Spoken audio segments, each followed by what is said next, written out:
And then he gets up and leaves. We're live. Goodbye. Hello. Hey. We're live. I'm also gonna tell the. No, don't switch. Do it. All right. Do it. Do it. Do it. Last thing. Everyone gets to watch me do this on the screen live. Here we go. Here we go. It's one of these. Which one is it? The best one. All right.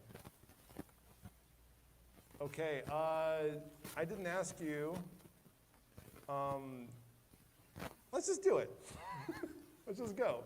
I'm gonna do the intro. Let's do it. Everyone gets to see how the sausage is made in the room anyway. Welcome to the sausage room, everyone. I mean, it is almost a sausage fest. All right. That's why I said almost. All right, here we go. All right.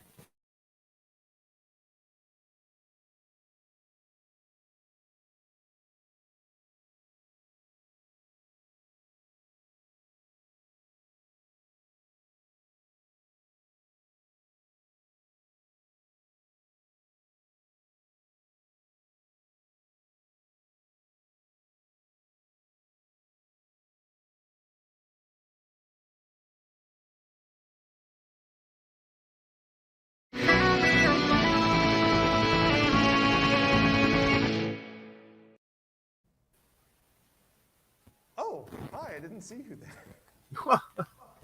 Crazy. And all these people in the room. Hello. Make some noise. Yeah.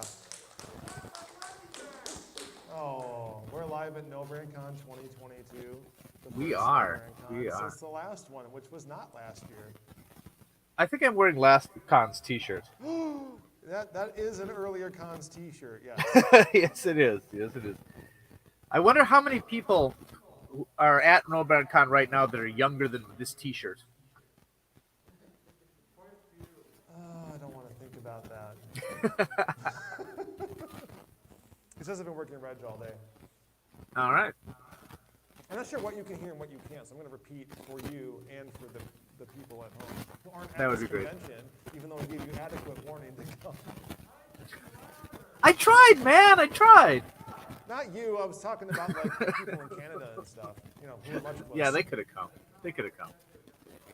No, that wasn't like that at all. I mean, you know, to be fair, we did have time restrictions, so there you go. That's true. That's true. So, yeah, this is I've never missed a NoBrandCon, even though NoBrandCon's been missed a few years. So this is the 19th one. Wow. That's true. Yes. Yes. The art. Right. Yeah, and I bought one. I bought the T-shirt for the year that didn't happen, and then I bought this year's T-shirt. But yeah. So here we are at NoBrandCon, and I think we wanted to dedicate this episode to our good friend Paul the Herald Holman, who unfortunately passed away. Is it 2 years ago now? Year and a half, 2 years, something like that. Or even have one until last year. So. Yeah, it's really unfortunate. What's that? I just said it's really unfortunate. He definitely would have been here if he could have, you know. Absolutely. It's funny because every once in a while I'm looking around the con, I'm like, that's nope. But he was since this convention started, he was like the main audio video guy. He worked at the local cable access in Eau Claire, where the con was founded. Yep. We're in Chula Vista, the Wisconsin Dells now. But yeah, man. So this is for you, Paul. Hats off. Go ahead. Just saying that. I mean, you know, in the dojo community, we've lost a few people since the last time we were doing this. So, but today is all about keeping those spirits up, and so let's have a rousing topic. Okay. Or not. What I don't know if it. about today?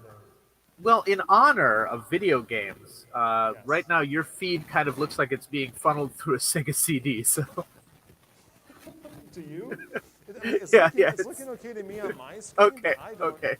I don't know how it's looking on the interwebs yet. Let me give that a look. Oh, that's great. I didn't bring the ground loop thingy. I can't really.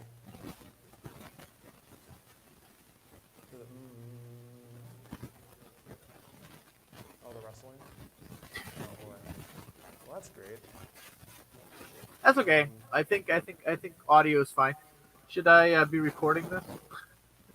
No, because we found out that if I record on my end, it makes the audio over the stream bad. Oh, okay. Oh, that's great. Okay. Then I shall not. What? Hold on. Dirty wipers.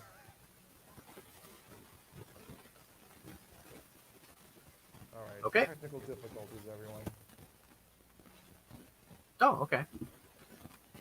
Well, it wouldn't be a Famicom Dojo stream if We it didn't can't have hear technical it difficulties. anymore. Oh, Can't no. hear it, All right, say something. Just a moment. I'm Nope, saying it something. is Gone.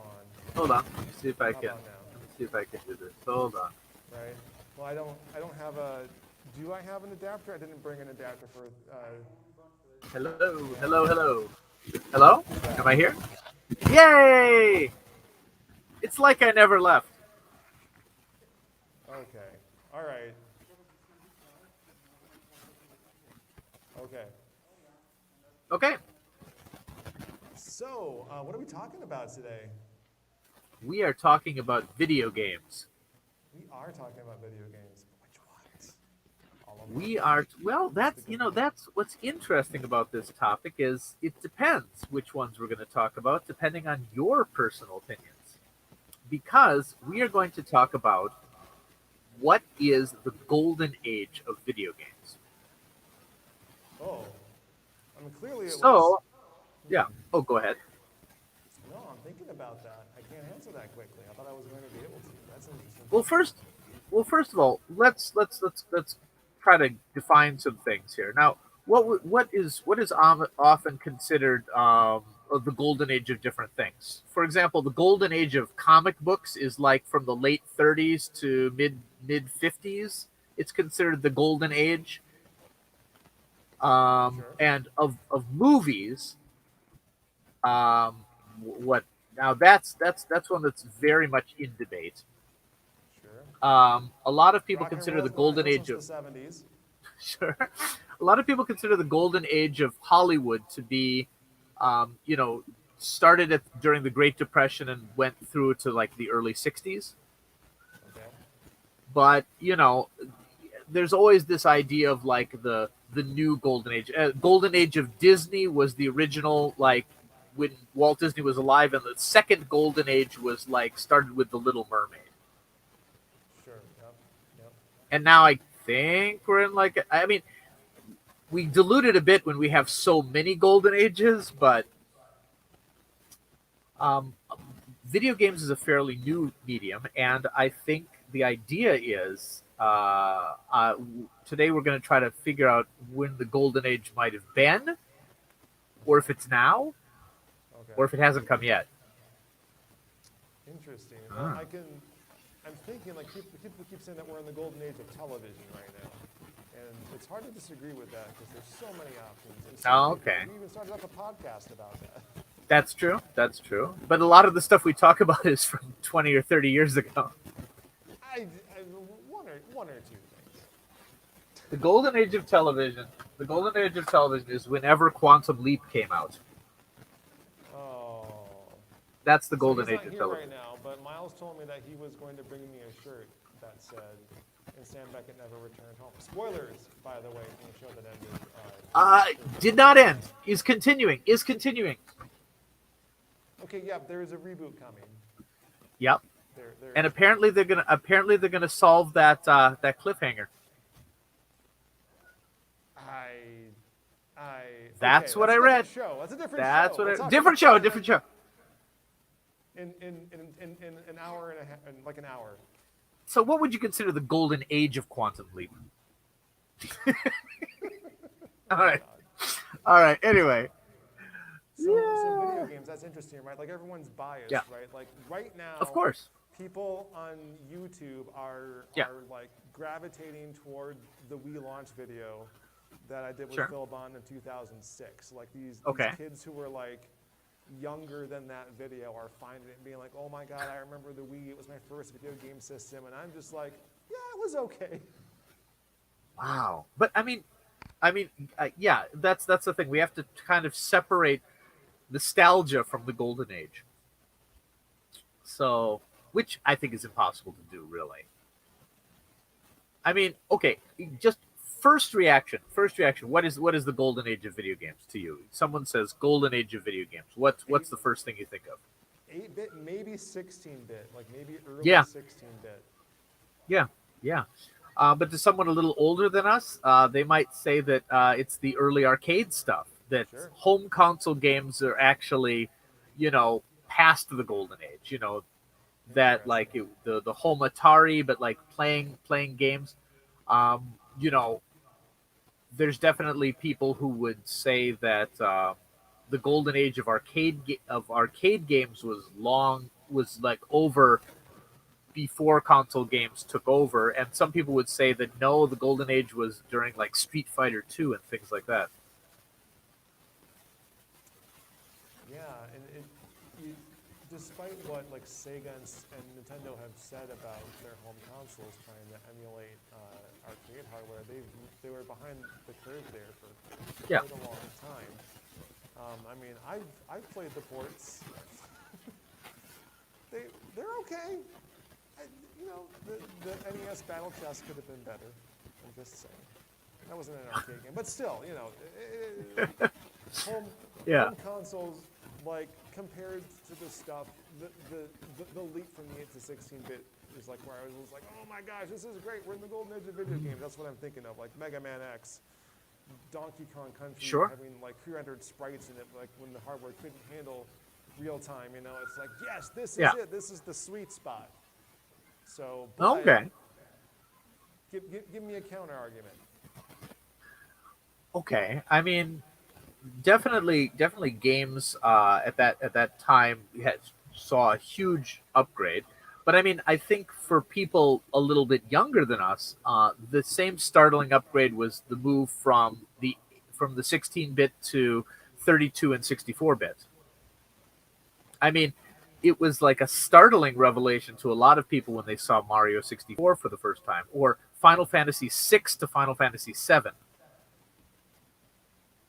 Now I mean, for myself, I was older by that point, and I don't know. Sometimes when things went very 3D, I considered it a downgrade in some situations, Well, from like beautiful 2D to kind of ugly 3D. as much as I like Final Fantasy VII, I feel like it falls into that camp pretty squarely. Okay. My audio So is I mean, nuts. oh, go ahead. I'm just reading through the comments right now. Switch doesn't like my audio. Yeah, yeah. There's nothing wrong technically with it. They just don't like your voice. Well, I mean, fair.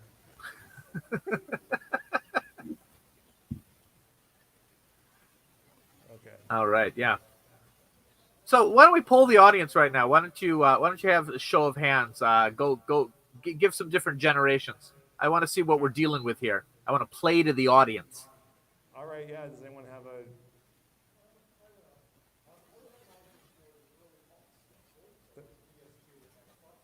I got PS2 Ooh, and Xbox. Name some games. yeah.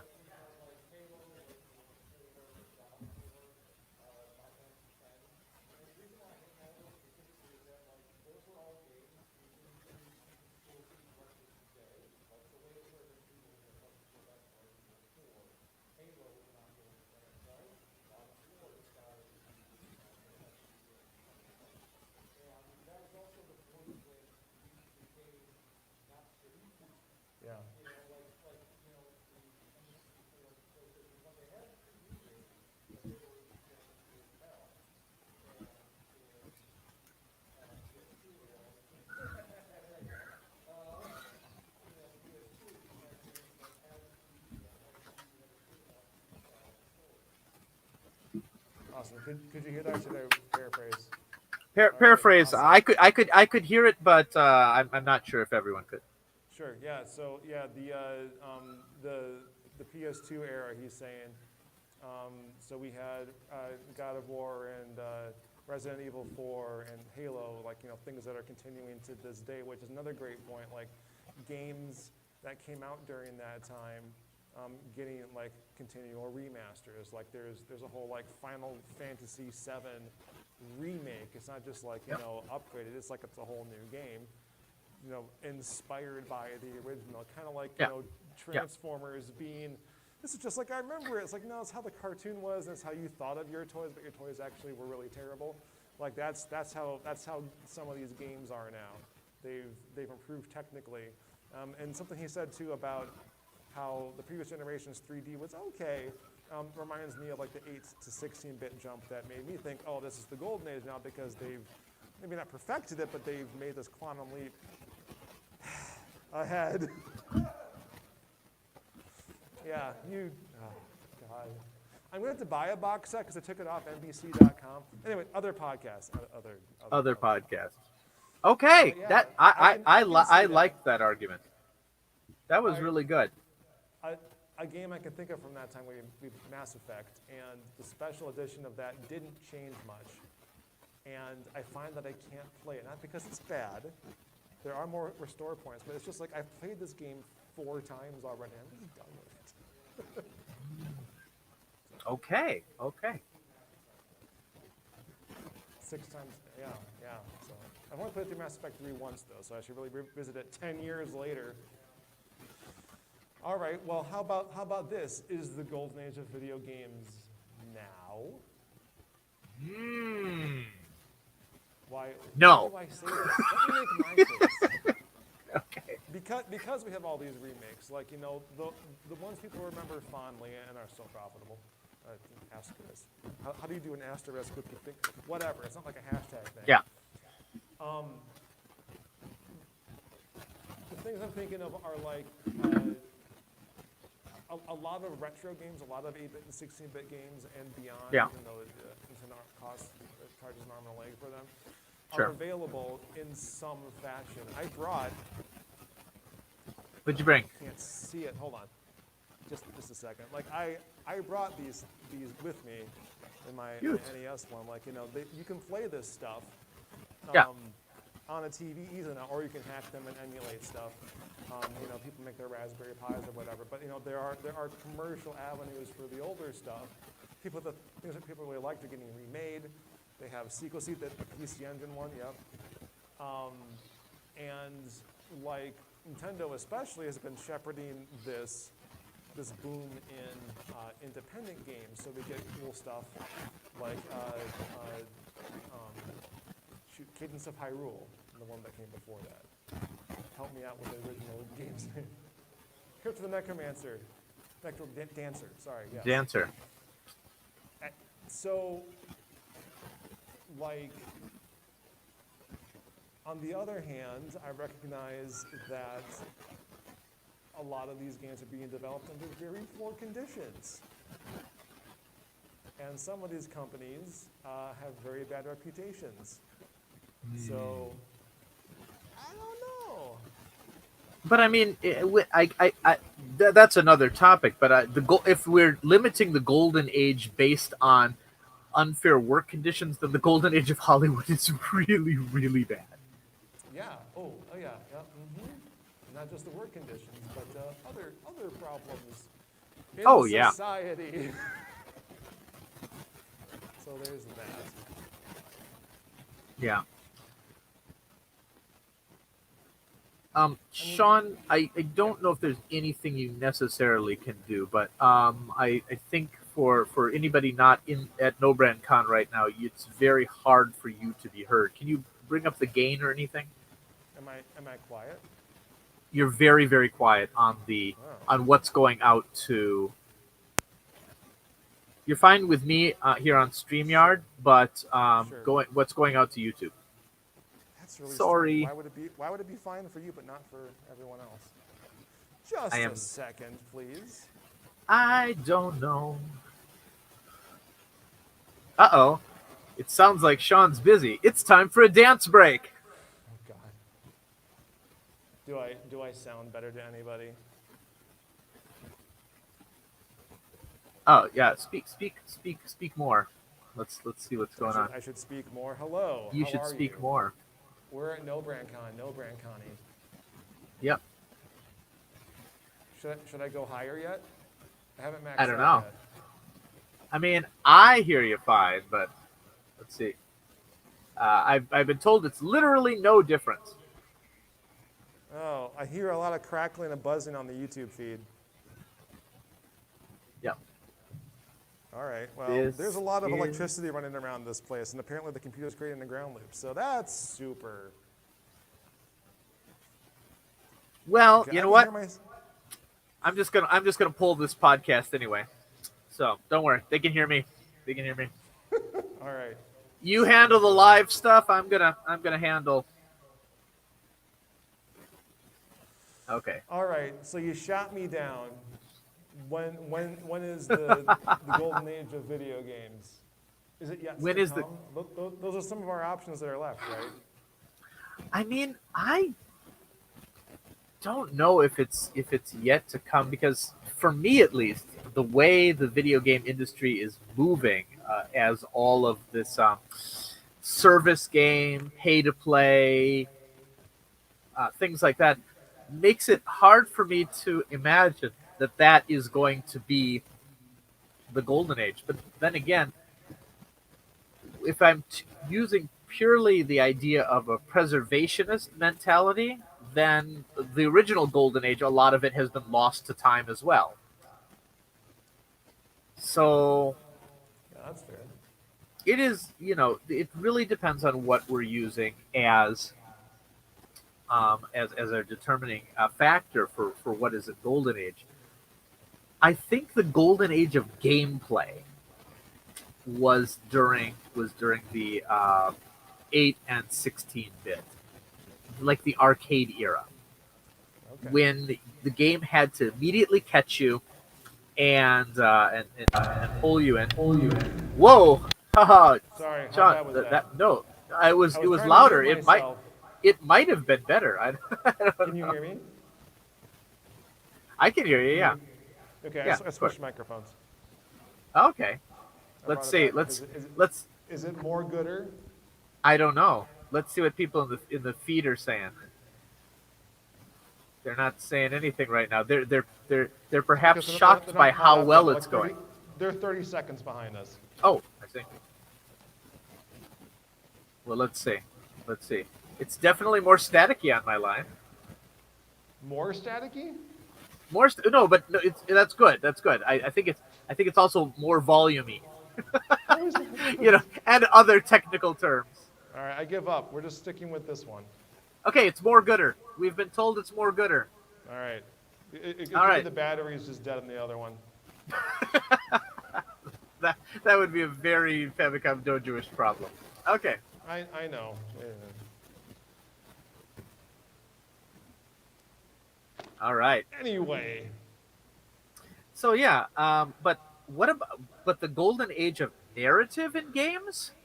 Ooh, that's a harder one to call. Narrative. I mean, huh? I love the stories of like the 16-bit Final Fantasies. I think they're great, but they don't really hold a candle to the things that have come when you move to a disc-based medium.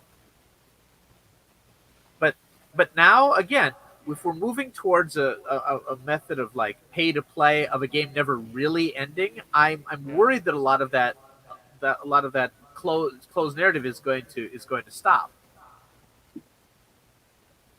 I really need to play Final Fantasy. What is it? Final Fantasy 14, because I hear that does it pretty well, of like an ongoing game with a good story.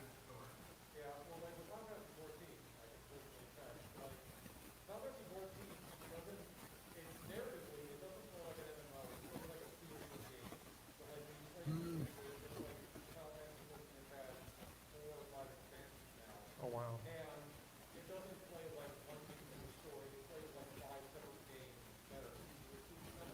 Interesting.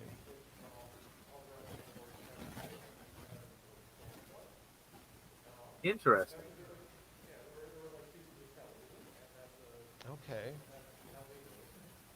That's what I really liked about the original Dragon Yeah. Age game was like the good DLC was a lot like that. Yeah.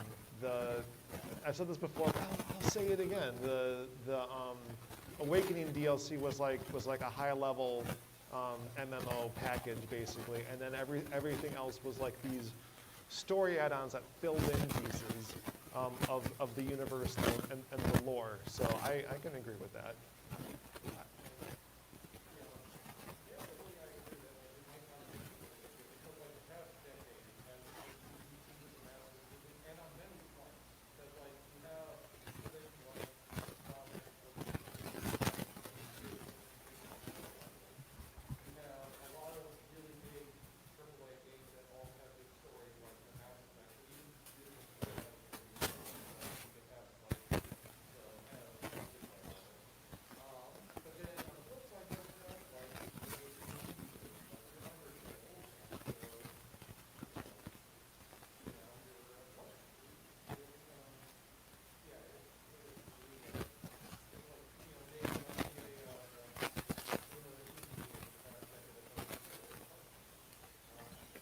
Yeah, a short hike. Old Man's Journey. Old Man's Journey.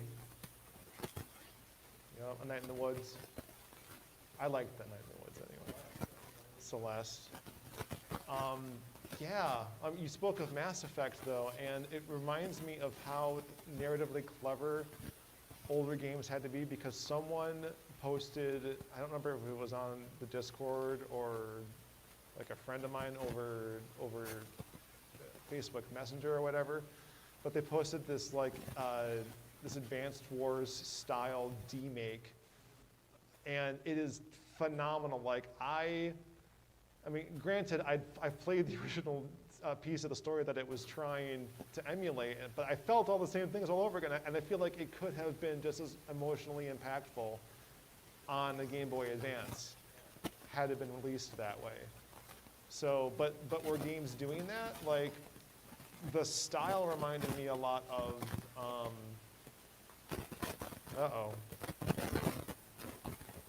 Yeah. Golden Sun. But the story and execution of Golden Sun fell short for me. I liked the game and the gameplay, but the story was like, eh. But like, speaking of games that do narrative stuff well, like, in between the shusty bits, Halo has a TV show now.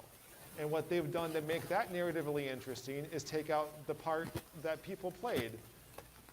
So is it a good TV show? That's for a different podcast. But, Different like, podcast, yeah. Just putting that out there that like movies and games, or sorry, movies based on video games, like say Silent Hill, like there's something there, Yep. but is that something what made the game popular, and can they both exist? Or is one better than the other, or is the story actually not that good when it's divorced from the gameplay? Very quickly, since we had a lot of commentary from someone in the audience, could you paraphrase that very quickly so the people at home can hear? Which part? Any part that you think is going to be necessary to the conversation going forward.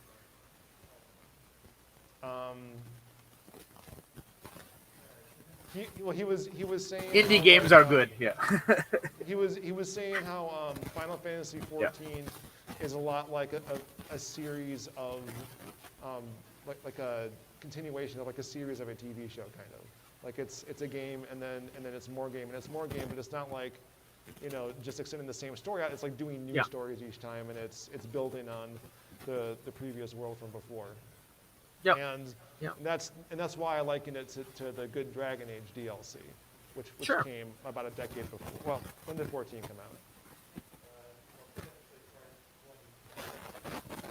Okay, so they're contemporaries. Okay. Sean, is the audio that you're transmitting to the podcast coming through your lapel mic? Yes. Ah, okay. Trying to split it would have been a nightmare. Okay, okay. All right. So anyway, trying to establish a golden age right now, while we're in the midst of things, might be a little bit hard. But I think that when things settle down, there's going to be a lot of debate over whether it's going to be during the time that uh, the first like generation of Nintendo, for Famicom, Super Famicom, and then there's going to be another camp that's definitely going to be the days that PlayStation took over, Right. and I don't know what we're in right now because I suppose the home of narrative games is probably still PlayStation, but there's a lot of things coming from the other companies as well. And when it comes to things like gameplay innovations, then you've got all kinds of opinions there. Mm. Yeah. This is. Oh, I know what this is right now. This is the gold. This is the golden age of pile of shame. Yep, there are definitely more video games being released than I will ever be able to play. Exhibit A. These are my games that are still in their shrink wrap. Not Oh my God. for me collecting them for selling later, but just because I have not had time to get to them. Oh my goodness. Golden age. Uh-oh, can't put it back. Oh, there we go. Yep. So, Do we come to any conclusions?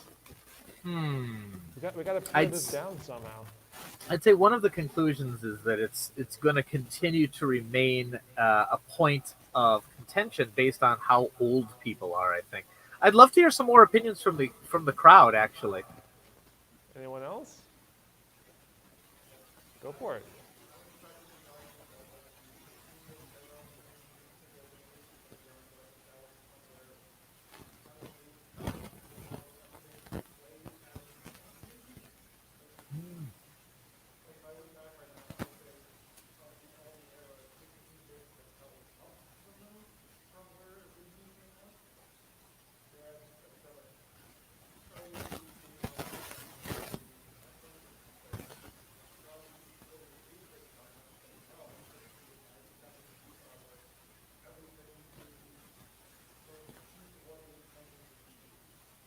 Yeah. Okay.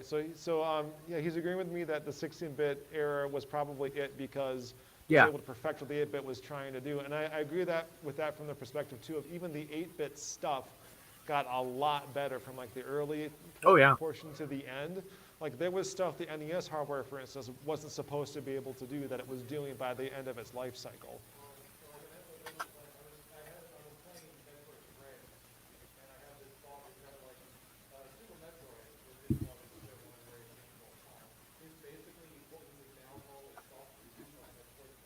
Yeah.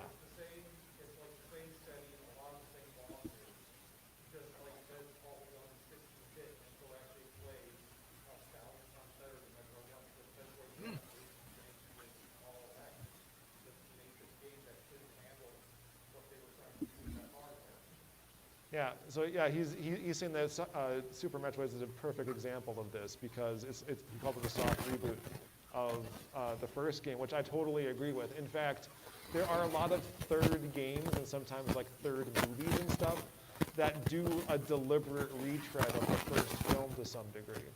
Or sometimes it's the direct sequel, like Back to the Future too. I had to put it in there, had to get Back to the Future in there somehow. But like especially in the realm of video games, there's a technological gulf that was able to be crossed. oh yeah. That it's like we could have done it this way, which is what we started to do. Like this is the way that it was intended to be, or could have been the first time. But if you go back and you look at Super Metroid, as much as I love that game, especially after playing Metroid Dread, it looks dated to me now because it's still tile based, like the original game was. there's not a lot of depth to it. In fact, like you're playing Dread, and there's like a lot of stepping into the foreground and the background, like the just the places where you save, and like Samus walks back, and the camera moves in to show you that actually in this 3D space.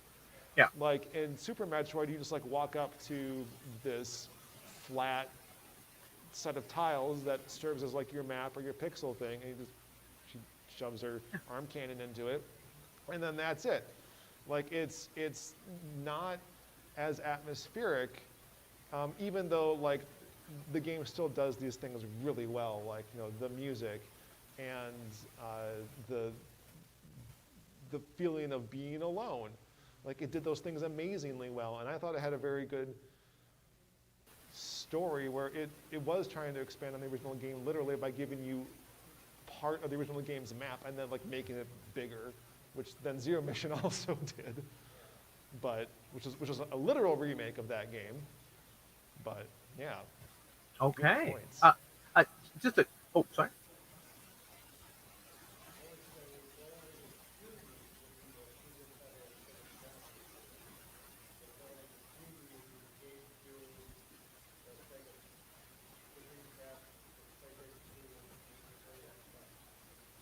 Okay. Yep.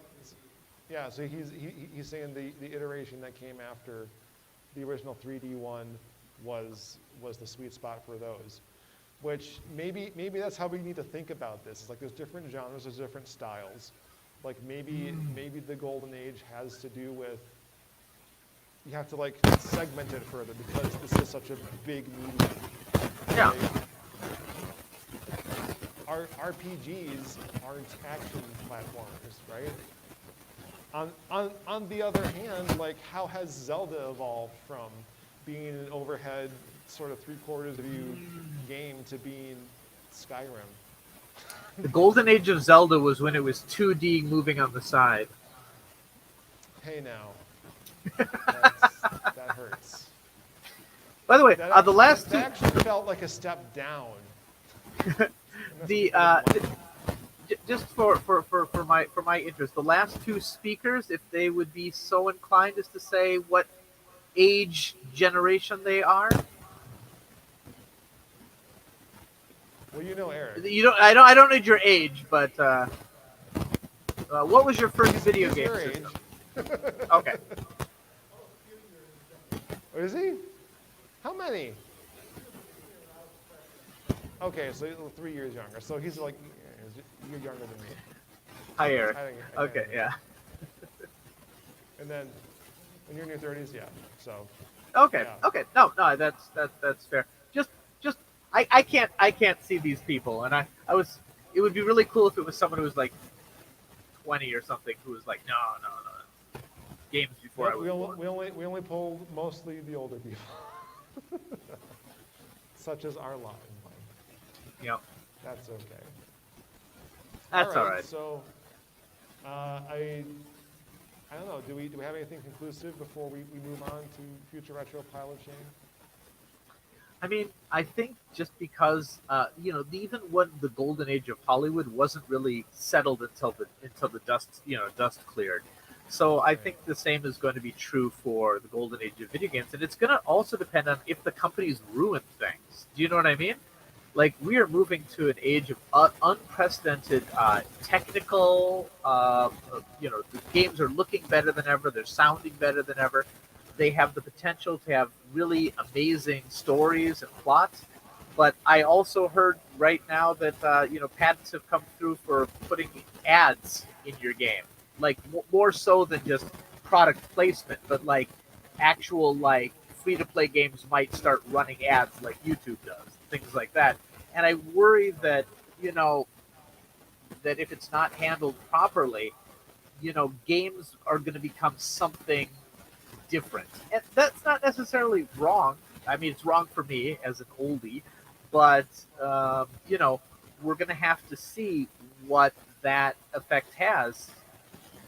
And who knows? Maybe there's also going to be maybe VR is really going to take off to a point where we never anticipated, and anything before that will just be considered pre-real gaming. I can't wait for my VR experience of total immersion to be totally broken by an ad suddenly popping in. That'd be awesome. Oh yeah. No, my No, so no, my no, wife plays a lot of Yeah. Candy Crush and Bubble Witch, and those are constantly interrupted by ads. And Oh, I'm let's sure. just say there's a reason I stopped playing Candy Crush in 2012. Yeah. I never really started that one. Anyway, we got some pile of shames going on. Yeah, let's move on to Future Retro Pile of Shame. All right. What do you got? I got one that's bold Really? because I mean it's definitely one of my. I believe I've even talked about it way in the early days of the podcast as a future retro. I recently got this bad boy. I am holding up the box of the limited run edition of Sam and Max Save the World, Oh, it's so pretty. which I played originally as a WiiWare game. So this must have been published through the new Telltale, right?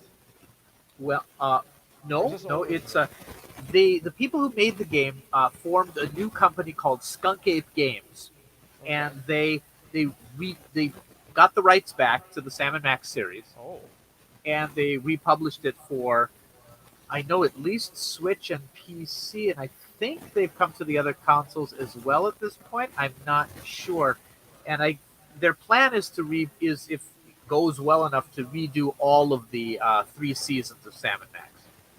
wow. Okay. Cool. Oh, wait, sorry, I didn't play it on WiiWare actually because the original Sam and Max was on Game Tap, What's a which game? is a service. It's a service that doesn't exist anymore. It was the Netflix of Yahoo gaming. Yeah, TV. yeah. But they put them as a compilation for the Wii, which is where I played them for the first time. So did you say And the game was remade or they just republished it? this is, I mean, they upped the res, of course. They increased the the when textures went zoomed in the game before, they were very low resolution. They've kind of fixed that. They redid some of the voice acting so that a person of color is now played by a person of color. Looking at you, So, Lower Decks. Okay. And Apologies. and just some quality of life improvements as well. Now I've played the first one. I played the demo of the Switch remake, and I thought it looked really quite good. And that's why it's also my pile of shame, because I haven't gotten back into this, and I really do want to. Sam and Max is one of my favorite series ever, and I don't think the Telltale games were ever as good as the original LucasArts game, but they were fun. They were very fun, and I enjoyed them, and I'd like to play it again. And that's maybe, you know what? I think I need to start doing a pile of shame thing like you do. How do you? I need to start. I know everyone's like, when are you gonna stream? I just finally got this room to a place where I could actually enter the room, like that there weren't so many boxes around that that recently I've been podcasting from my wife's shop because I couldn't even get in this room. Oh goodness. All right. I wasn't sure why that was, but now we all know. There we go.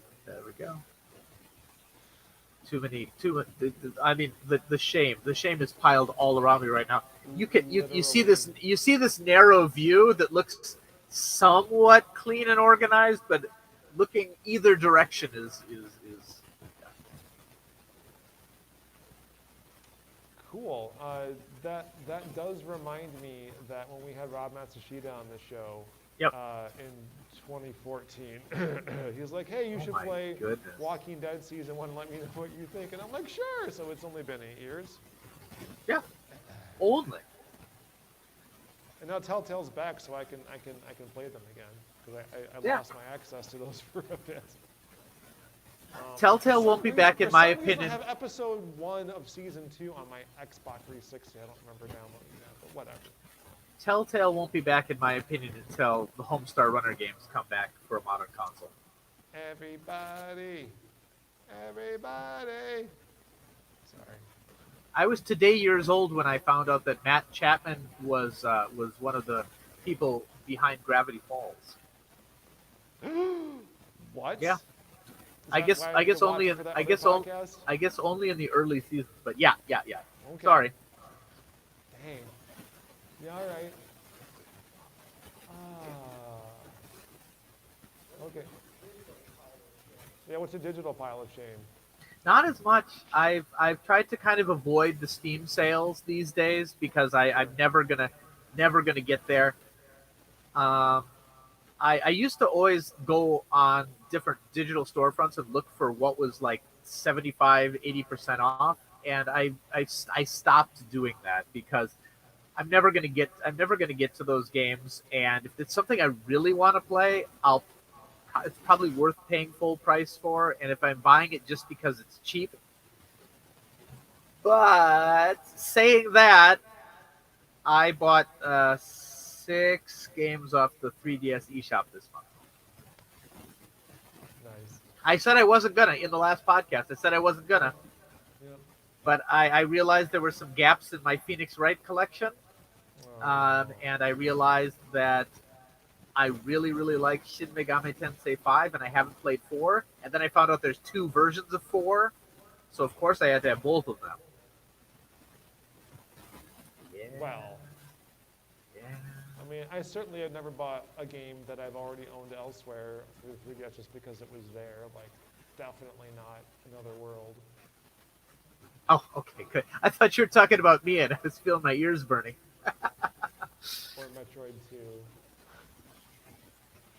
Yeah. All right. I do the opposite all the time. I buy things digitally, and I'm like, this is great, so I find a way to get it physically. I Yeah. still gotta do that with Double Switch if I can. Ah, yeah. I mean, get it now. It's only going to go up in price. I mean, fair enough. Or I don't know. Maybe I can sell you my copy. We'll talk later. Ugh. Trade you for some stuff. All right. So I think I have a pile of shame for you. Okay, lay it on me. It's Donkey Kong for the ColecoVision. Ah, knew there was going to be something there. Yeah. Yeah. So I've had a ColecoVision copy of Donkey Kong because Donkey Kong, before Nintendo had its own platform, was published by Coleco. So if you wanted to play it, it was on ColecoVision. It was on the Atari 2600. Yeah, and the story behind that is fascinating, and we definitely need to get to that story sometime. Suffice to say that Coleco basically stole it out from under Atari's nose. But that made me wonder, well, what is this version like? Because the whole idea was that the ColecoVision was a better system than the Atari, and Yep. it would be it was their flagship pack-in title Yeah. when the ColecoVision launched. This is really interesting. So I'm like, all right, how does it compare, especially to the NES version? Unfortunately, even though I've had that cartridge for years, I had no way to play it. Until recently, when the local video game store phoned me up and says, hey, we got a ColecoVision in, so $180 later, and a bunch of games that kicked it up to $250. I now have a starter ColecoVision collection. There you go. Which includes Donkey Kong, Donkey Kong Jr., Popeye, because those are the holy trinity of the Famicom Of course, of course. I got a copy of Smurf, which I also had I played that for the Atari, so I have a copy of that as well. I got something called Jumpman Jr. Have you played Jumpman? Are you aware of what Jumpman is? I'm aware of what it is, but Yeah. sorry, I'm just pulling out props. No. I got Jumpman Jr. I played the original Jumpman on Apple II. Yeah. And so I got Jumpman Jr. because it was basically just like the ColecoVision port of the original game plus some of the levels, more or less is what they told me at the store. And I got some other ones like Zaxxon. But this is a second generation console, right? Like this is well before my golden age of video games, Yeah. and there's only so much of the weirdness and differentness that I can tolerate. Like the controllers, I should have brought one with me as a prop, especially because it doesn't work that well. The controllers, if you can imagine it, it's like a giant telephone with like the number pad on it, and then a stick on the top that you can wiggle and move. But it also spins, and action buttons on the sides. So it's really wild. And like most of the games that you can plug into this thing, you have to push one of the number buttons or something to get the game started. And otherwise, you don't really use it unless maybe there's some games that do. But the controllers are really janky. They're really, yeah. I'm approximating it. I'm Yeah, approximating it's it. very close. If you can't see what Vinnk's doing, watch the video version if you're on the audio version. And what? I'm taking my phone and attached a joystick to it. That's slightly smaller than the ColecoVision. Yeah, Mark in the chat is saying, here, I'm going to switch over to that so that I can, I haven't been putting up comments at all. Yeah, the input lag is real, but also like the controllers just don't work well. Maybe it's because of their age at this point, because it is like a 40-year-old system, but more than that now. But not much more. It's about 40. And like it just doesn't always work. The one controller I have, like left, doesn't work consistently. Right works fine, left not so much. So like it really helps me to appreciate how innovative and important the D-pad really was. Oh yeah. Because it's just so impossible otherwise. Now I don't think that the port is compatible with any other controllers I have, so it probably wouldn't work even if it was like if it fit physically. But I would love some other way to play this better because it's kind of a chore. I won't lie. I'm sure like someone's Apple, made something. What's that? I'm sure someone's made Yeah, something. I'll just have to look it up. If somebody knows, then please let me know. But yeah, so not to keep everyone in suspense, but I played the Donkey Kong port, and the sound's a little weird, but like there are things that it does because it's based on the arcade game that the NES port doesn't do. Like it has levels the NES version doesn't have. It's wild how well this game actually was ported from the arcade, even though it's not as technically advanced. And I can see why Coleco wanted it. So more to come on that later, that whole story. But let's just say that Donkey Kong nearly started a whole bunch of fights within the dying U.S. video game industry. Well, before we move on from the ColecoVision, we have a very important question from Satoshi Matrix, who asks, does the ColecoVision expose orange paint when it is turned on? Good Lord, man. It doesn't, but you know what it does that no other console of that age and even some of the later ones did? What? It had its own load-up screen where it warned you that you need to put a cartridge in before you turn the thing on. Like it was identical. So for the most part, there was a common load-up screen that every game had. That just had like the Coleco logos and other ephemera, and then like the title of the game underneath, and that's how you knew that the cartridge was inserted correctly. Otherwise, Intellivision had that too. Did it? Okay. Yeah. I mean that makes sense because Coleco basically copied Intellivision, including the name. But you know what I learned thanks to our wonderful viewers the last time I mentioned ColecoVision. I think it was on one of the Pile of Shame streams, that Coleco is short for the Connecticut Leather Company. Yeah. I had no idea where that came from before. I was 41 years old when I learned that. Yeah. Just saying. And apparently Tandy is also a leather company. Well, like Radio Shack existed, but then it was bought out by the Tandy Leather Company, and that's why they called their computer line the Tandy. Okay. That was wild. Leather and video games are just like this. Ooh, here we go. Satoshi's letting me know there's a Vectrex community member, Retro Game Boys, who makes custom NES controllers that work with ColecoVision. Well, there you Sold! go. I'm Yes. on it! All right. This All podcast right, accomplished something. Okay. So we're almost 15 minutes over our panel time, but there's no one after us, so we can keep going. So it's up to you, Vinnk, if you want a break between this and the next panel. I'm Or okay. we I can should- keep going. Okay, I keep going. I keep, cool. if people So- people are here. Yeah. Anyone got any Yeah. questions? Yeah. So yeah. Let's finish this part of the show because we're going to split this up for the audio version.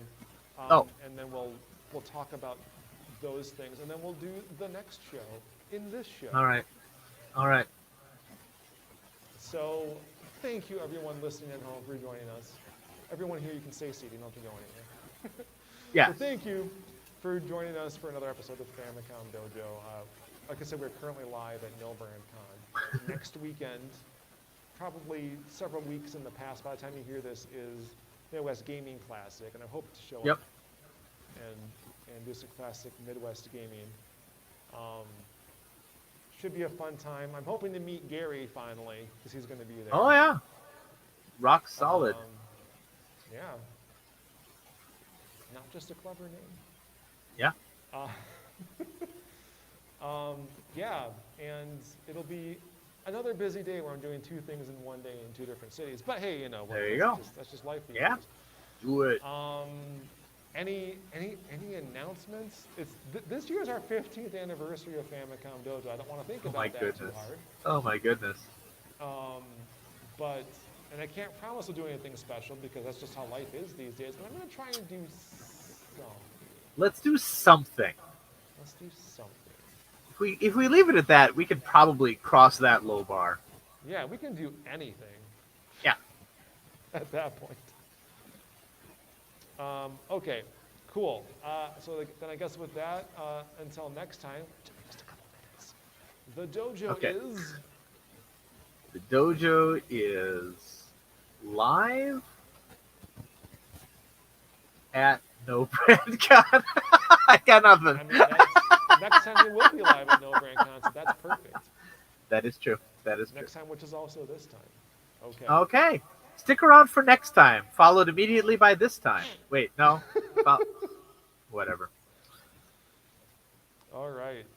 Okay, so now that show is done. We're going to do the next show right now. You get two Oh my on the same goodness! panel. Whoa! Oh my God!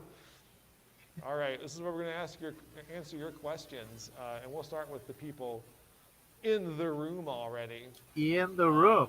If they want, they can we even are- come up. They can come up to the mic. Is that a thing? Can they do Yeah, that? you can absolutely come. That's a great idea. Come up to the mic. I will. Hold on. Is this one on? Can I make it on? I can't make it on, but I'll just share this one. Cool. Let's do that. For those who aren't aware, we're live at No Brand Con. Live, No Brand Con, and Trey is walking up to me, telling me I have to quit probably. Uh-oh. That's fair. We that's are nice. lagging. We are lagging hard. Are we lagging hard? We are lagging hard. The Wi-Fi is getting slammed. Oh, I really appreciate that. Thank you. Here's Trey. Come into the frame, Trey. Uh-oh. There it is. That's not creepy at all. I forgot to mention this. I'm wearing a button from the show that I am currently on. I meant to mention this at the end of the last episode. Uh-oh. If you Hello. aren't listening to the Meat Grinder on the Nerd and Tie Network, you should be doing that thing. This is like the creepiest way I can come on camera. Uh-oh, we lost Vinnk. You gained me. Do you have a question? I have many questions. Yes. Where were you on February the 13th at 7 p.m.? This year Yes. was the day after my son's 10th birthday, so I was probably at home sleeping off something. Oh, we lost Vinnk completely. Well, good thing your time's up. technically, it's again, Yeah, not the only person whose time you rob is yours. that's Until 9 o'clock. that's when it's true. mine. That's true. Yeah, so we gotta make sure that one ends on time. Either that or be prepared for Nick, Gen, and I to start sitting down with you and setting up our own recording equipment. I mean, that works too. It'd be fun TV or streaming or. I mean, is that a standard Also, edition? For the record, the golden age of video gaming is the first generation of 3D games of the 32-bit era with the PS1 and the 3DO. Ooh, shots fired. So it wasn't the PS2. Oh boy. All right. And Vandal Hearts is the greatest tactical game on the PlayStation 1. You heard me, Final Fantasy Tactics fans. I will fight you. Oh boy. With my radio. Video game creativity.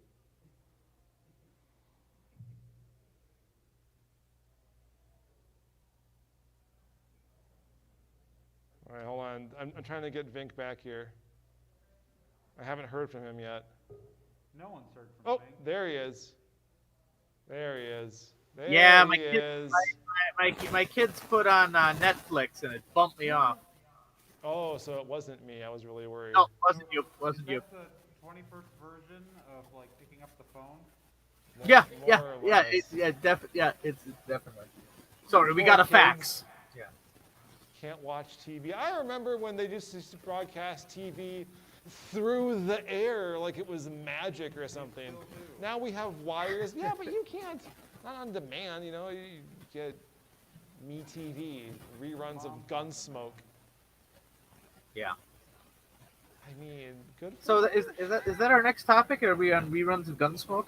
Oh wait, later podcast. Okay, I don't know. Okay, let's do is some there- questions before we get kicked. Yeah, Next time on Two Boobs Watch the Tube, Gunsmoke, Season 1. that's the other show. All right. Anyone in the audience want to come up and ask a question? Come up, come up. Let me see your beautiful faces. Let me just say that if you misspell Famicom Dojo as say Doja Live, you get DojoCast Live from whatever, and then if you say put in Two Boobs Watch the Tub, you get very different results. I'm just saying. Oh, no. Okay, come on up. You're always We're gonna one move- one we're gonna move- misspelling there we away go. from a Now more you can- interesting podcast. Okay. Hey, Kevin, Hey! what system do you want to play that you haven't played yet? What system do I want to play that I haven't played yet? If we're going modern, I haven't played any Xbox system since the 360, and I'd really like to try. If we're going retro, I would love to get my hands on an FM Towns. I had one for a very short amount of time, but I didn't dive into the library at all. I would like an FM Towns Marty. Yeah, all right. I have a few games for it right now. I just need to get a system, but they're quite expensive and rare. How expensive are we talking about? I mean, if you want to box Marty right now, you're gonna pay about $1,000 for it. Ooh, Nelly, there's some inflation right there. Yep. All right. Anyone else in the audience want to come up? You don't have to be on camera. You can just. Yeah. Or I can repeat for you if you don't want to come up. Yeah. You can just whisper. All right. Well, what game have you regretted playing?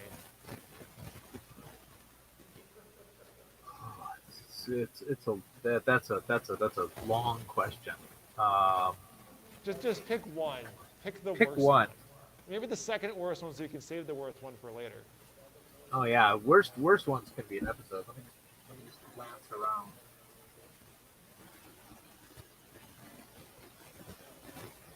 Do I regret? You know what? I don't regret playing anything, because even a bad game is a story. You know what I mean? Like, no regrets. No regrets. How about you, Sean? I definitely regret playing some things. I just can't think of what one of those is right off the bat here.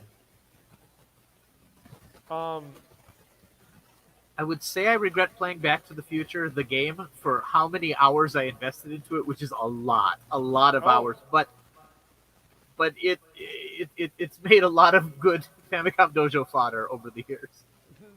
fair enough. That reminded me of the Telltale game, which I played at inappropriate hours of the night, which Yeah. also reminded me of my actual regret, which is only kind of a regret because I enjoyed my time. It's just the after effects that almost ended Yeah. my marriage. I mean, not literally, but literally, but not literally. But Wow.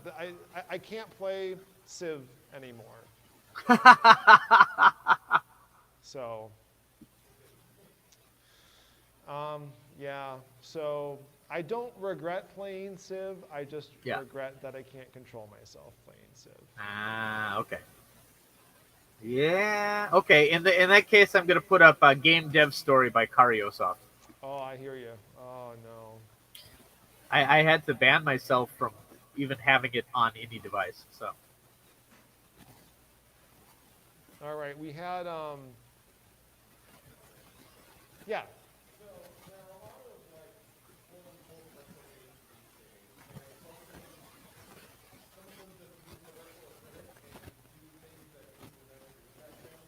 yeah.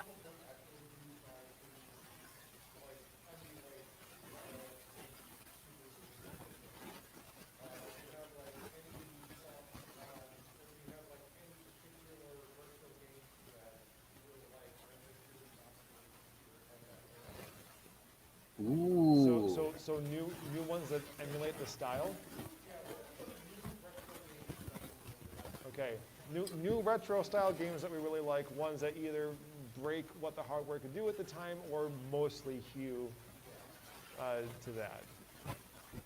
I'm a big fan of Undertale, Undertale? and I mean that I don't think that one's doing anything that couldn't have been done on a console from around that. I mean, it's definitely a bigger adventure than you would see. We talked in one podcast about Shovel Knight and how the color palette is a little beyond what the NES could do, but otherwise Just two stays colors. fairly Yeah. fairly close to it. But yeah, I hate it when you see a game that's like retro 8-bit style and it's clearly like 16-bit or something like it's Right. like people have forgotten what 8-bit looked like. And I have tremendous respect for the people who released their game on like PlayStation 4, Xbox, Switch, and NES. Because that happens sometimes. No, seriously. Yeah, no, I believe you. Because Yep. they've made it to spec, but I don't think that's necessarily, what has to be done. But if you've got a good game that is using retro as an aesthetic, I think that's okay. But sometimes using retro as an aesthetic is just to cover up a proficient, not being skilled in making a modern game. I mean, that's fair in a sense, but like also not to at all diminish like the level of creativity it takes to make a game with those limitations. Like, Yeah. back in the day when that's all they had, you had to be very creative. Like if you saw the designs for the original Space Invaders and how they had to like pixelate that Yeah. based on these original, very detailed drawings in some cases. Watch Oh, the yeah. score on Netflix if you haven't watched it already. That's another podcast. That But still, features like, one of our there is- guests as well. What's that? That's Becky. She's in episode 1 of that, talking about winning the game championship. Yep. So. Just friend of the show. name dropping. Yeah. So, boy, what is a game that I think does that well that hasn't been mentioned already? Ones that are real and not like the fakey Mass Effect remake. Yeah, remakes are fun. I would say River City Girls. River City Girls. You miss live cutscenes? The live action cutscenes. Yeah. Some of those were amazing. Like,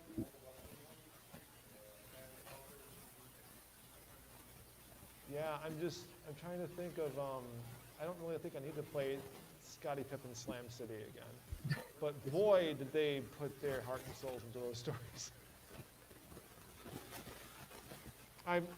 Again, I really appreciate what Double Switch was able to do. It's a fun game. I mean, it's fun for me now. Like, it's very tough and trying, but I appreciate everything that they put into it. Sorry, what did you hold up? I'm looking at you. Oh, Double Switch. Okay. I held up Double Switch. I need that. I need it. I'm just saying. Okay. We'll make a deal. We'll make a I can't think deal. of anything. Let's get some questions from the chat. The internet.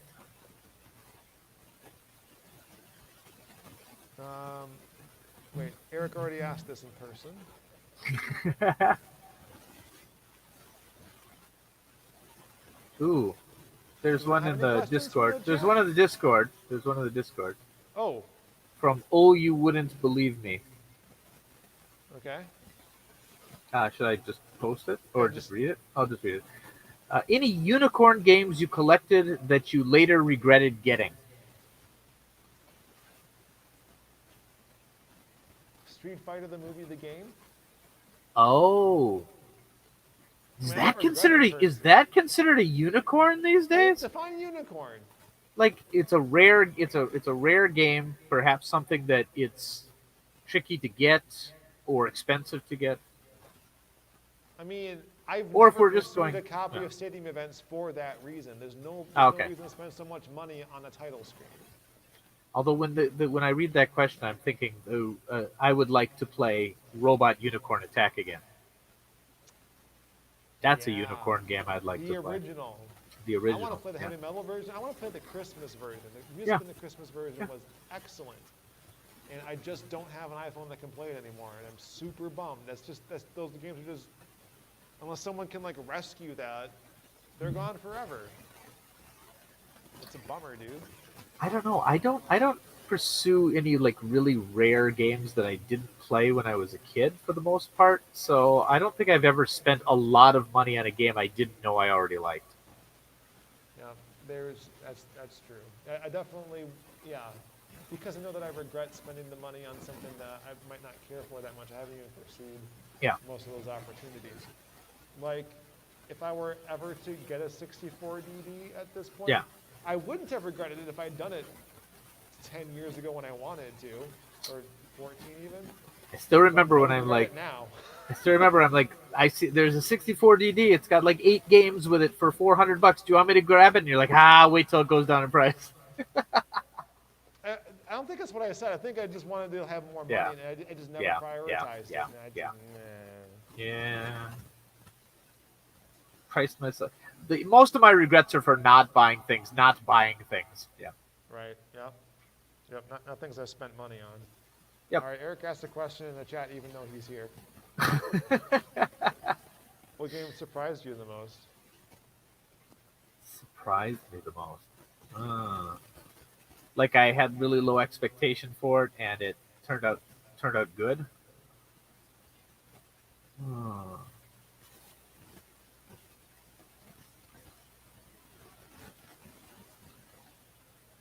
No one can stop Mr. Domino.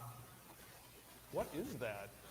It is like a puzzle platform game. I don't know, like you're dumb. And I bought it because it had the dumbest title ever, and I thought this would be good for a laugh. I bought it for one of our back when we had Otaku Anonymous. I bought it to play. We were gonna all make fun of it and laugh at it, and it turned out to be really, really good.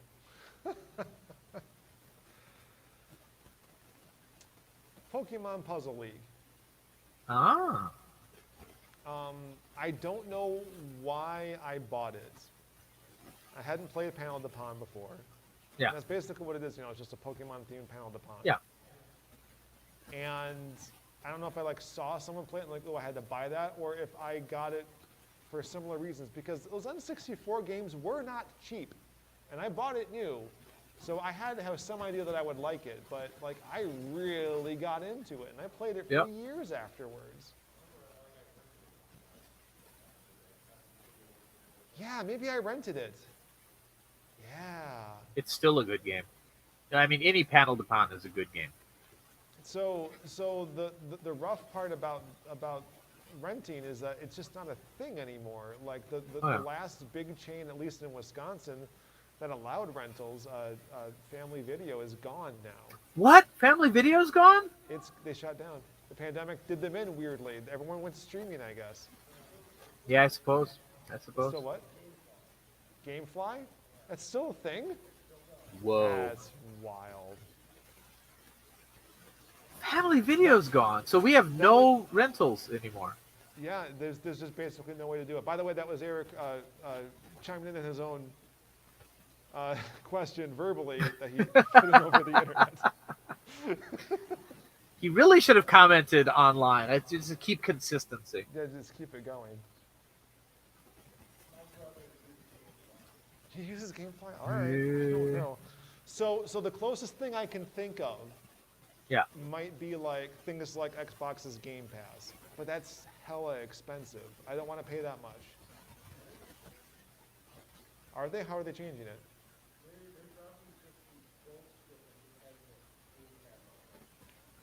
Okay, so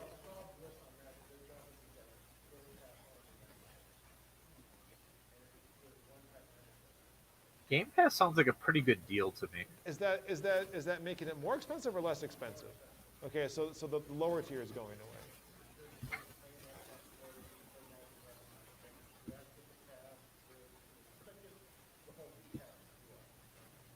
I don't think I like this because like if Halo multiplayer wasn't free, I wouldn't be able to play it.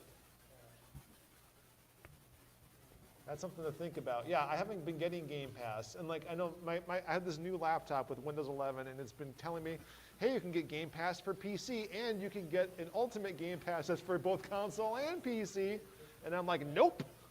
If I had more time, I'd get that.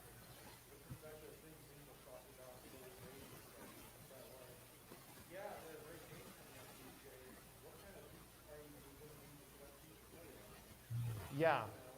Yeah, we've talked before on previous shows, like some of those hoops being having to uninstall games and reinstall games, and how long that takes. And even if it was like $10 a month, say, like, would I even bother to go through those hoops to be able to do that? Would I even rent games that I have to install? That's the even better question. And I've never had the opportunity to find out. Then, I mean, cloud might eliminate some of those problems and create some new ones. Right.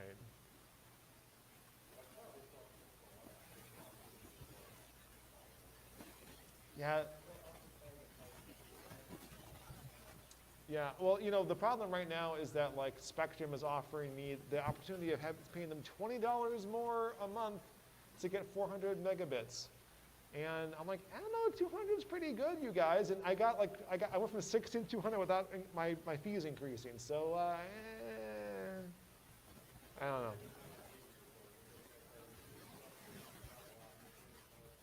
Right. Okay, Satoshi asks, what games do you think should be remade that still have not been? Ooh, that's a good one. Games remade that is still not been. Yeah. Oh.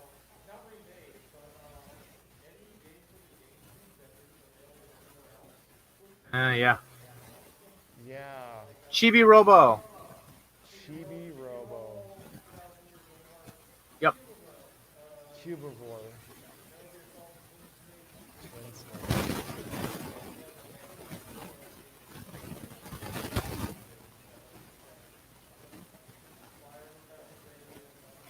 F-Zero.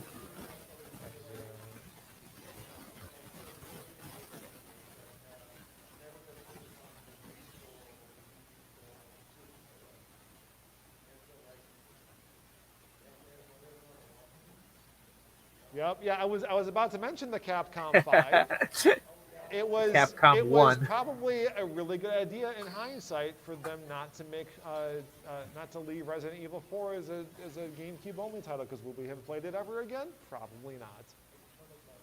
Eternal Darkness. Eternal Well, Darkness. that's a whole like Oof. not super cool creator rights problem also. Like any of this third party stuff. Well, any online game is going to suffer this fate. Yeah, yep. And as I've been streaming GameCube games on Pile of Shame Live, like I don't have a lot of good options for getting like good quality video out there too. Like I can play that stuff just fine, but my GameCube's dying. Like my CMOS battery's dead. I can replace it. I know I'll solder the frickin' thing, Satoshi. Don't mention it again. But still, I'm just. Yeah.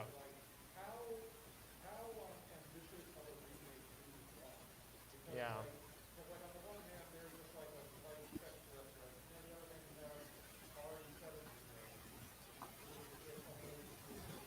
Yeah, Final Fantasy VII is too much. I don't need that.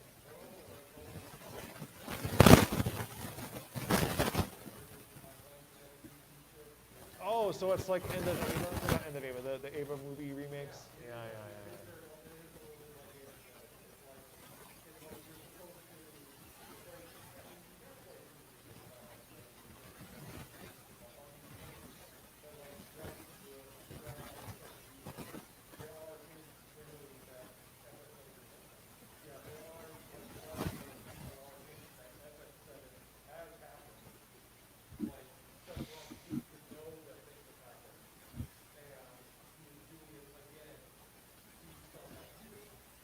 To save Aerith, obviously, right?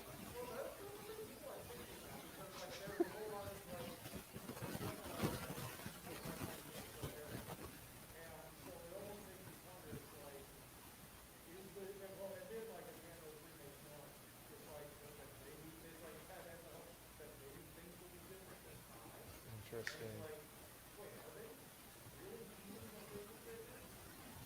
They better follow through with that if they're going to do that. Ooh. All right. Is there a game that I think should be remade that hasn't been? Do you have an answer, Vinnk? Yeah, they should remake Kingdom Hearts with a plot that makes sense. No, like okay, there's what 10 games under it right now, and the new one is coming out, in 30 or 40 years. We've got a trailer now. But this is the chance to take all of those like 10 games and like now that they know where it's going to kind of to redo it with like a narrative that actually like doesn't feel tacked on. They've got this whole huge long story now, and they can take it and they can trim the fat, and they can add things from the newer Disney movies, and I would totally play that, because right now it's incomprehensible.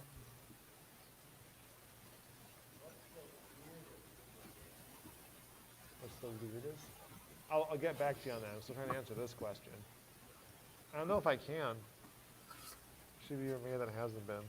I don't know.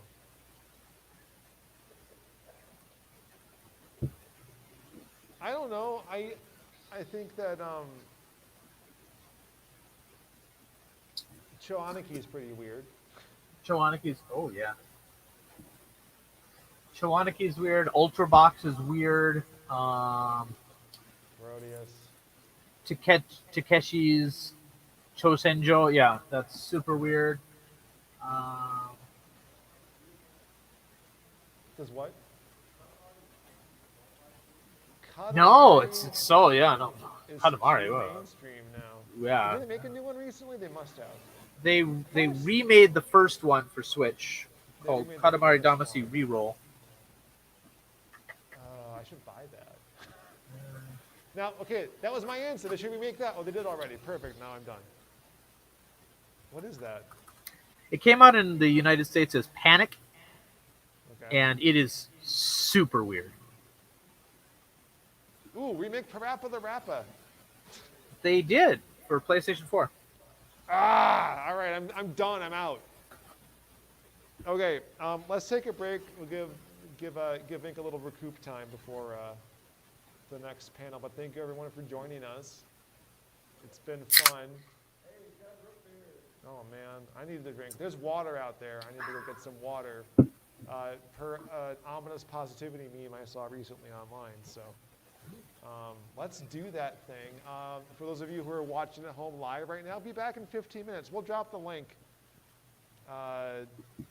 Yeah, drop it in there right now. Momentito. Everybody just cruise over there.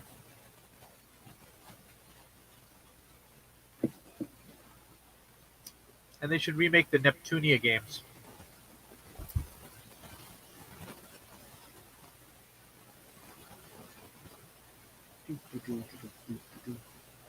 All right.